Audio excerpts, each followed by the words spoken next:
సాయంత్రం అయ్యింది, తలుపులు తీసుంచు, అప్పుడే లక్ష్మీదేవి ఇంట్లోకి వస్తుందని మన అమ్మమ్మలు తరచుగా చెబుతుంటారు కదా. ఈ పెద్దల మాట వెనుక కేవలం నమ్మకాలు మాత్రమే కాదు, ఆధ్యాత్మిక మరియు వాస్తు రహస్యాలు దాగి ఉన్నాయి. ఆ ముఖ్యమైన విషయాన్ని ఇప్పుడు తెలుసుకుందాం. సూర్యాస్తమం అయ్యే ఈ సమయాన్ని సంధ్యాకాలం లేదా గోధూలి వేళ అని పిలుస్తారు. ఈ సమయాన్ని హిందూ సంస్కృతిలో అత్యంత పవిత్రమైనదిగా భావిస్తారు. తలుపులు మూయకపోవడానికి 3 కారణాలున్నాయి. ఈ సమయంలోనే లక్ష్మీదేవి సంచరిస్తూ తలుపులు తెరిచి ఉన్న ఇళ్లలోకి ప్రవేశిస్తుందని నమ్మకం. తలుపులు మూసి ఉంచడం అంటే మీ ఇంటికి వచ్చే అదృష్టం, ఐశ్వర్యం ప్రవేశాన్ని నిరోధించడం లాంటిది. తలుపులు తెరవటం వల్ల సానుకూల శక్తి ఇంట్లోకి వచ్చి రోజు మొత్తంలో చేరిన ప్రతికూల శక్తి బయటకు వెళ్లేందుకు వీలు కలుగుతుంది. ఇది ఇంట్లో శాంతిని పెంచుతుంది. సాయంత్రం దీపం వెలిగిస్తారు కదా, దీపం వెలుగు శుభశక్తులను ఆకర్షిస్తుంది.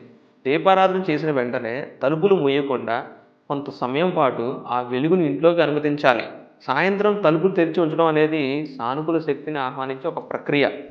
ఈ చిన్నపాటి ఆచారాన్ని పాటించడం ద్వారా మీ ఇల్లు అదృష్టం, సంపదలతో నిండి ఉంటుందని పెద్దలు చెప్తారు.